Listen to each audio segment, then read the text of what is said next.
Film प्राचीन रोम में शुरू होती है। एक वास्तुकार जिसका नाम लूसियस है नए आविष्कारों के साथ आने में असफल हो रहा है और पैसे की परेशानी में है। हर विचार जो वह लाता है उसे ग्राहकों द्वारा खारिज कर दिया जाता है जो सोचते हैं कि उसके आविष्कार पुराने हैं। एक दोपहर लूसियस का दोस्त उसे आराम करने के लिए एक सार्वजनिक स्नान घर में ले जाता है। लूसियस सोचता है कि यह आराम करने के लिए सबसे खराब जगह है क्योंकि यह शोरगुल से भरे नग्न लोगों से भरा है। वातावरण से अभिभूत होकर वह पानी के नीचे चला जाता है और कुछ समय के लिए वहीं रहता है। अचानक ध्यान देता है कि वहां एक छोटा सा भंवर बनाने लगा।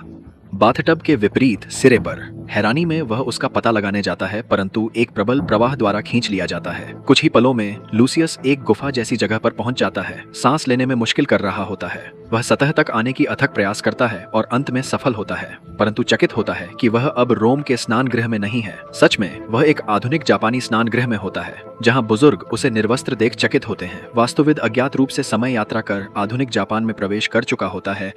लूसियस, जिसने कभी मंगोलियन विशेषताओं वाले किसी को नहीं देखा, यह मानता है कि पुरुष एक सपाट चेहरे वाले जनजाति से हैं। झटके से उबरने के बाद लूसियस यह नोटिस करता है कि यह स्थान किसी भी स्नान घर से अधिक उन्नत है जिसे उसने कभी देखा है। उन सभी नवाचारों को देखकर वह हैरान है, जैसे बास्केट, नल और मालिश उपकरण। वह गलती से महिलाओं के बदलते कमरे में भी जाता है और एक चीखती हुई बूढ़ी औरत द्वारा बेहोश कर दिया जाता है। फिर हमें एक संघर्षरत मंगा कलाकार से मिलते हैं जिसका नाम मामी है। उसका स्वरूप उसे एक नए चरित्र के लिए एक विचार देता है, इसलिए वह उसका चित्र बनाना शुरू कर देती है। कुछ देर बाद लूसियस जागता है और उसे स्वादयुक्त दूध की एक बोतल दी जाती है। वह फिर से इस मीठे और ठंडे स्वाद से हैरान है। वास्तव में यह इतना अच्छा है कि वह दूसरी बार बेहोश हो जाता है। जब वह होश में आता है तो वह फिर से रोम में होता है जहाँ उसके चारों ओर पुरुष खड़े होते हैं। वे कहते हैं कि वह स्नान टब में डूब गया था और कुछ मिनट पहले ही पाया गया था। शुरू में लूसियस सपाट चेहरा वाले जनजाति के साथ मुठभेड़ सिर्फ एक सपना था, एक नस्लवादी सपना।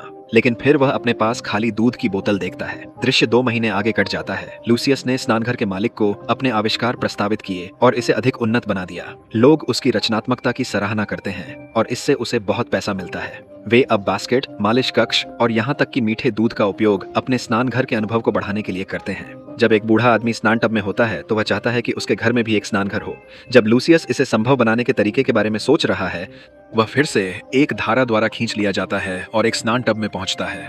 21वीं सदी में एक आदमी अंदर आता है और उसे स्नान करने में मदद करने के लिए समाधान पूछता है। लूसियस भ्रमित है, लेकिन वह जो कहा जाता है करता है और कई और उपयोगी उपकरणों के बारे में पता चलता है, जैसे कि शॉवर हेड और शॉवर कैप। संयोग से यह घर मामी का है जो लूसियस को फर्श पर पाती है। वह अपना स्केचबुक लेने के लिए दौड़ती है, लेकिन जब वह वापस आती है तो वह पहले ही गायब हो चुका होता है। रोम में वापस लूसियस एक बूढ़े के लिए घर का स्नान टब बनाता है और बहुत सारा पैसा कमाता है। आखिरकार उसके पास अपनी पत्नी को अच्छे भोजन देने के लिए पर्याप्त पैसा होता है, लेकिन वह संतुष्ट नहीं होती है। वह बेताब है, एक बच्चा चाहती है और शिकायत करती है कि लूसियस हमेशा काम में व्यस्त है। उनके बीच बहस होती है जो तब खत्म होती है जब वह उसे शाप देती है और गुस्से में चली जाती है। कुछ दिनों बाद लूसियस के पास सम्राट हेडियानुस का एक संदेशवाहक आता है। उस आदमी के बारे में कहा जाता है कि वह क्रूर था। अफवाहें कहती हैं कि उसने उन कैबिनेट सदस्यों को मार डाला जिन्होंने उसका विरोध किया था। चूंकि लूसियस के आविष्कारों के बारे में चर्चा पूरे शहर में हो रही है, यहाँ तक कि सम्राट भी उसमें रुचि ले रहे हैं। लूसियस से मिलने के बाद वह खुलासा करता है कि वह कला का प्रशंसक है और जो लूसियस ने सार्वजनिक स्नानघर के साथ किया है वह स्पष्ट रूप से एक कला का रूप है। उसके काम से प्रभावित होकर सम्राट चाहता है कि वह अपने लिए एक निजी स्नानघर बनाए। वह मांग करता है कि यह कुछ असाधारण, अभिनव और पहले कभी नहीं किया गया हो। लूसियस चुनौती स्वीकार करता है और सम्राट को प्रभावित करने के लिए इसे अपना मिशन बना लेता है। पूरी रात वह शहर के चारों ओर प्रेरणा के लिए खोज करता है। स्नानघर लेकिन पाता है, उसके भव्य स्नानघर के लिए प्रेरणा, लेकिन कुछ नहीं पाती। वह शर्मिंदा है कि उसके सारे विचार एक कॉपी हैं जिसके लिए उसे श्रेय नहीं मिलना चाहिए। अचानक वह एक गड्ढे में गिरता है और गायब हो जाता है। वर्तमान काल के एक दृश्य में हम मम्मी को एक स्नानघर आपूर्ति स्टोर में काम करते देखते हैं। एक मंगा कलाकार के रूप में उसका करियर अच्छा नहीं चल रहा है, इसलिए उसने एक साइड जॉब लिया है, लेकिन फिर भी वह काम पर जागने के लिए संघर्ष कर रही है। एक दोपहर वह गलती से पानी चालू छोड़ देती है और एक टब को उसकी सीमा तक भर देती है। अचानक लूसियस प्रकट होता है और जल्दी से सांस लेना शुरू करता है। वह रुक जाता है जब उसे एहसास होता है कि टब अपने आप ही बुदबुदा रहा है। दुकान का मैनेजर अजीब आदमी की शिकायत करने जाता है, जिससे मम्मी और लूसियस को समाजीकरण के लिए समय मिल जाता है। लूसियस उससे जगह का दौरा करने के लिए कहता है और उसे एक सिक्का देता है। हालांकि मम्मी उसकी बोली गई भाषा को समझ नहीं पाती है, लेकिन वह ठोस पैसा की भाषा को समझती है और उसे चारों ओर दिखाती है। लूसियस मूत्रालयों से मंत्रमुग्ध है और सोचता है कि छपे हुए टॉयलेट पेपर में चिपचिपे चेहरों वाले कबीले की सफलता के रहस्य हैं। मुझे वास्तव में इच्छा है कि मुझे उस शब्द का लगातार वर्णन नहीं करना पड़े, लेकिन जो चीज उसे सबसे ज्यादा आकर्षित करती है वह एक बिडेट है। जब वह उस पर होता है तो उसे ऐसा लगता है जैसे वह स्वर्ग में है। जो कुछ भी उसने देखा उसकी नकल कर रहा है। वह रोम लौटता है और सम्राट को अब तक का सबसे अच्छा स्नान घर बनाता है। इसमें पीछे से साफ करने वाला लगातार पानी का प्रवाह वाला शौचालय, स्लेव द्वारा पाइप से बुदबुदाते हुए बुलबुले से भरा टब, एक चमकता हुआ मछली घर और सुगंधित मोमबत्तियां हैं। उसने सम्राट की उम्मीदों से बढ़कर प्रदर्शन किया और उसे विशेष पुरस्कार मिला, जिसमें कुत्ते की टांगों और मानव जननांगों की अद्वितीय मूर्ति है। लूसियस अपने अचीवमेंट को अपनी पत्नी को दिखाने के लिए घर भागता है, लेकिन उसे अपने सबसे अच्छे दोस्त के साथ प्यार करते हुए पाता है। धिक्कार है। भविष्य में मम्मी बार बार एक अच्छे मंगा के लिए विचार उत्पन्न करने में विफल रहने और अपने साइड जॉब से निकाले जाने के बाद अपने छोटे से शहर में लौट आती है। वह एक स्थानीय स्नान घर में काम करना शुरू करती है और प्राचीन रोमन इतिहास का अध्ययन करती है। लूसियस से प्राप्त सिक्कों और उसके गायब होने ने उसे उत्सुक कर दिया है और वह जानना चाहती है कि वह वास्तव में अतीत का व्यक्ति है। रोम में वापस लूसियस ने इच्छा खो दी है क्योंकि उसकी पत्नी उसके सबसे अच्छे दोस्त के साथ भाग गई। एक दिन उसे एक संदेशवाहक द्वारा संपर्क किया जाता है जो सम्राट के बारे में चिंतित है। पता चलता है कि सम्राट ने हाल ही में अपना बेटा खो दिया है और सोचता है कि एक मगरमच्छ उसका पुनर्जन्म है। वह चाहता है कि लूसियस एक जगह डिजाइन करे जहां मगरमच्छ रखा जा सके और उसकी सभी जरूरतें पूरी हो सकें। लूसियस को इस काम के साथ अतिरिक्त सावधान रहना होगा क्योंकि अगर जानवर मर जाता है तो सारा दोष उन पर आएगा और उन्हें घोषित किया जाएगा राष्ट्रीय अपराधी के रूप में। उसके बाद लूसियस सम्राट के स्नान घर में पानी के प्रवाह को जांचने के लिए वापस जाता है, लेकिन जब वह टब में प्रवेश करता है तो वह तीसरी बार भविष्य में खींचा जाता है। वह बाहर आता है और खुद को मगरमच्छों से भरी एक बाड़े में पाता है। पता चलता है कि वह एक मगरमच्छ अभयारण्य में है। उसी समय मम्मी भी एक डेट के साथ अभयारण्य में होती है जिसे वह पसंद नहीं करती। वह आदमी से छुटकारा पाने की पूरी कोशिश करती है और लूसियस को बाड़े में देखकर खुश होती है। वह उसे बाहर लाती है, उसे अभयारण्य के चारों ओर घुमाती है, अपनी डेट को भूल जाती है। लूसियस मगरमच्छों को सही तरीके से पालने और उनके मनपसंद स्थान की जानकारी हासिल करता है। माँ उसे यह चेक करने के लिए तीरंदाजी सिखाती है कि क्या वह वास्तव में रोम का नागरिक है। वह प्रत्येक लक्ष्य पर सटीक निशाना लगाता है जिससे उसकी आशंका मजबूत होती है। बाद में वह एक गर्म झरने में आता है जो उसे अपने समय में वापस ले जाता है। कुछ महीने बाद सम्राट को उसके मगरमच्छ पुत्र के लिए प्रजनन की एक उत्तम जगह मिलती है। वह लूसियस को अपने परिवार का हिस्सा मानकर अक्सर महल में बुलाने लगता है। शहर में अच्छा चल रहा था जब तक एक दिन सम्राट को विद्रोहियों द्वारा उनके सैनिकों पर हमले की सूचना नहीं मिली। वे उनके शासन से खुश नहीं हैं और किसी भी कीमत पर उन्हें सिंहासन से हटाना चाहते हैं। सम्राट के सैनिक और विद्रोही एक लंबी और कठिन लड़ाई लड़ते हैं जो 1 साल से अधिक समय तक चलती है।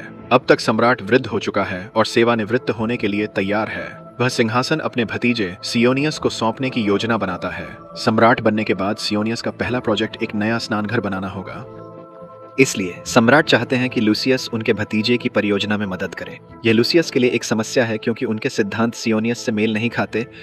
यह लुकियस के लिए एक समस्या है क्योंकि उसके सिद्धांत जियोनियस से मेल नहीं खाते हैं, जो घमंडी और गर्वित है। लुकियस जानता है कि अगर वह सम्राट बन जाता है तो रोमन साम्राज्य का पतन अपरिहार्य है। इसलिए बहुत सोचने के बाद वह सियोनियस के पास जाकर उसके लिए काम करने से मना कर देता है। सियोनियस उसे याद दिलाता है कि सम्राट के खिलाफ जाना मौत की सजा हो सकती है, लेकिन लुकियस अपने फैसले पर अडिग रहता है। वह एक साथी आर्किटेक्ट के पास जाता है और उससे परियोजना को संभालने की विनती करता है। हालांकि उस आदमी को लुकियस पर क्रोध आता है क्योंकि वह उसकी समस्या का कारण है। वह जलता है और वे लड़ाई में लग जाते हैं और लुकियस को दीवार से धक्का दे दिया जाता है। अगले दृश्य में वह फिर से सपाट चेहरे वाली जनजाति के साथ है। वह घायल है, लेकिन वे उसकी अपने परिवार की तरह देखभाल कर रहे हैं। वे उसे एक गर्म पानी के झरने में ले जाते हैं जहां वह आराम और स्वस्थ हो सकता है। कहा जाता है कि अगर वह उस पानी में स्नान करे तो व्यक्ति जल्दी से ठीक हो सकता है। वे उसे किण्वित शराब भी देते हैं जो उसके गले में जलन कर देती है। फिर लुकियस मियानमी से मिलता है जिसने बुनियादी लातिन बोलना सीखा है। वह नाम पूछती है, लेकिन लुकियस इतना नशे में है कि वह उस पर गिर जाता है और दोनों डूब जाते हैं। झील में जब वे जागते हैं वे रोम में होते हैं। एमी एनमी की आश्चर्य की बात यह है कि वह पाती है कि लुकियस सम्राट के आदेश को मानने से इनकार करने के कारण फांसी दी जाएगी। वह उसे परियोजना को लेने के लिए मनाने की कोशिश करती है, लेकिन यह काम नहीं आता। लुकियस अपना जीवन बचाने के लिए घर से निकल पड़ता है। इस बीच जापान में पुराने लोग एमी एनमी की तलाश में होते हैं। जब वे झील में गिर जाते हैं, लुकियस की तरह वे भी एक भंवर में फंस जाते हैं और भूतकाल में लाए जाते हैं। गर्म झरने एक पहाड़ी पर। वह याद करते हैं कि जनजाति ने उनके साथ कैसा बर्ताव किया और महसूस करते हैं कि ये झरने सम्राट के घायल सैनिकों के लिए उपयोगी हो सकते हैं। वह जल्दी से मैनमी के पास जाते हैं और उसे अपने विचार के बारे में बताते हैं, जिससे वह सहमत होती है। इसके बाद लुकियस सम्राट के पास जाता है और उसे अपने दृष्टिकोण से अवगत कराता है। वह यह भी दावा करता है कि उसे एंटोनियस ने यह झरना बनाने का निर्देश दिया था। एंटोनियस सिंहासन के लिए एक और संभावित वारिस है जो जोनियस से कहीं अधिक योग्य है, इसलिए लुकियस चाहता है कि वह सम्राट की नजरों में बेहतर लगे।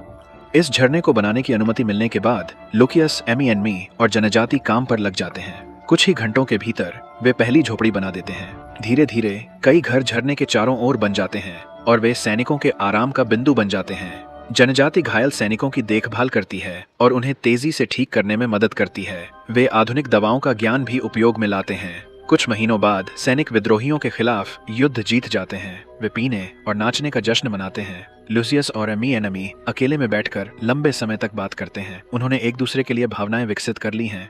एक साथ काम करने के समय के दौरान लुकियस अपने जीवन में कभी इतना खुश नहीं था, लेकिन तब तक जब जनजाति अचानक गायब हो जाती है। एमी भी उसकी आंखों के सामने गायब होने लगती है, लेकिन उससे पहले वह उसे बताती है कि रोम वापस जाने के कई तरीके हैं।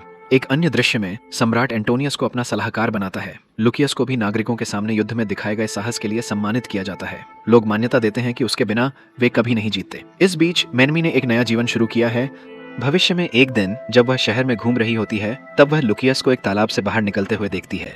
यह फिल्म तब समाप्त होती है जब वे एक बार फिर मिलते हैं। इसी तरह के और वीडियो के लिए सब्सक्राइब करें, नोटिफिकेशंस चालू करें और चैनल को सहायता करने के लिए लाइक करें। देखने के लिए धन्यवाद।